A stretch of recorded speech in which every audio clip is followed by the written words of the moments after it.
Anna Reed was the kind of woman who made running look like flying.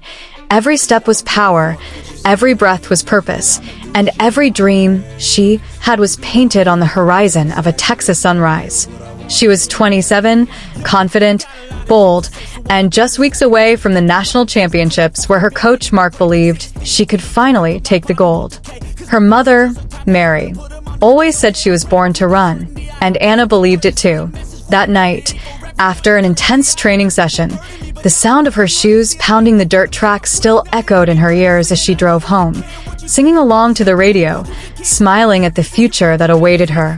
But fate doesn't knock before it enters. A drunk driver swerved across the lane. Bright headlights filled her windshield. The world exploded into metal and glass and darkness. When she opened her eyes again, it was white ceilings, machines beeping, and a nurse's soft voice saying, "You're lucky to be alive." Then came the words that ripped through her like fire. "We had to amputate below the knee." The air left her lungs. Her world went silent. The runner who defined herself by her legs now lay still, broken, half of who she thought she was. The days that followed were a blur of painkillers, pitying faces, and hospital corridors that smelled like loss. Mark visited, his eyes full of helplessness. Her mother tried to stay strong, but every night Anna could hear her crying outside the room. "I'm a runner, Mom," Anna whispered one evening, staring at the empty space where her leg used to be. "Not anymore, sweetheart," Mary said gently, trying not to cry. "But you're still my fighter." Anna turned away. She didn't want to fight anymore. Weeks turned to months. At home, her medals hung on the wall like ghosts. Dust gathered on her running shoes. She stopped answering calls, stopped meeting people. Mark tried, but she pushed him away. "You don't get it," she shouted once, tears streaming down her face. My life ended that night. The silence that followed was heavier than any injury. Then one day, her mother brought her to a rehabilitation center. "Just talk to someone," she pleaded. Anna agreed, only to make her stop worrying. There she met Maya, a volunteer who moved confidently on two prosthetic legs. A war veteran, her eyes carried stories of pain and courage. "You used to run?" Maya asked. Anna nodded quietly. "Then you can still run," Maya said simply. Anna scoffed. "With this?" Pointing at her missing leg. Maya smiled. "You don't need legs to move forward. You just need will." Something about that line stuck.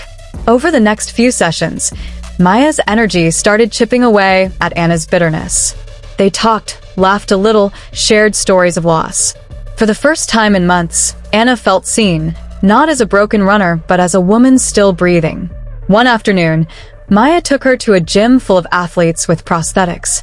"These people lost limbs too," she said, "but look at them, they're living." Watching them train stirred something deep inside Anna, something that refused to die. That night, she stared at her reflection in the mirror, whispered, "Maybe I'm not done yet." The next morning, she called Mark. "Coach," she said hesitantly, "would you help me train again?" There was a long silence, then his steady voice, "Always." And so it began. The first time she stood on her prosthetic leg, she fell. The second time, she fell again. But the third time, she took one step forward and smiled through tears. Days became weeks of agony and progress. Mark was strict but encouraging. Maya trained beside her, reminding her that strength wasn't about perfection, it was about persistence. They started with balance, then jogging, then running short distances. The pain was unbearable at times, but Anna had found a new rhythm, the rhythm of resilience. She fell countless times, bled, cried, cursed her fate, but never stopped.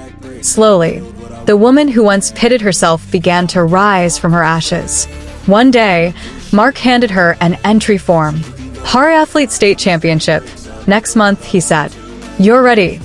Anna stared at it, fear mixing with excitement. Could she really do it?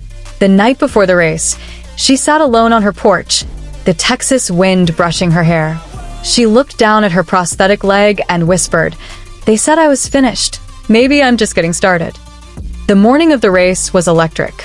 The stadium buzzed with energy, the crowd cheering as athletes rolled out in wheelchairs, walked with crutches, ran with blades. When her name was called, Anna Reed, representing Texas, she felt her heart pound like it used to. At the starting line, she closed her eyes and remembered everything. The crash, the hospital, the despair, Maya's words, her mother's tears, Mark's belief. The gunshot echoed. She ran. Every stride was pain and freedom combined. The world blurred.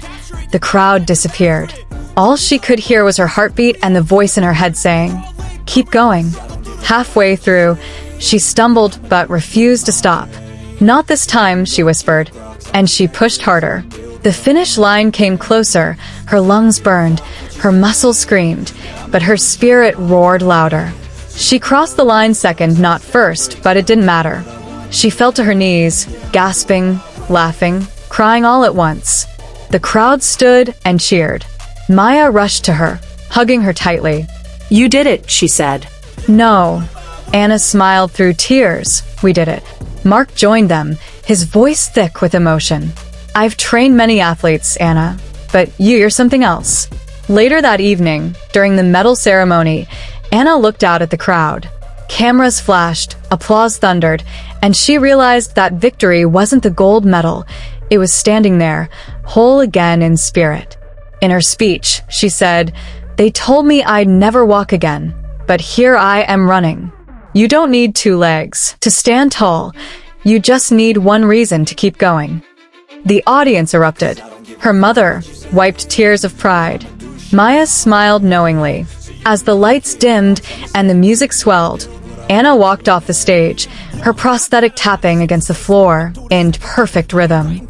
She wasn't running from pain anymore. She was running beyond limits, beyond fear, beyond everything that tried to stop her. The night sky stretched above her, endless and free, just like her heart. And for the first time since the accident, Anna truly felt alive, not because she won a race, but because she found herself again in the run.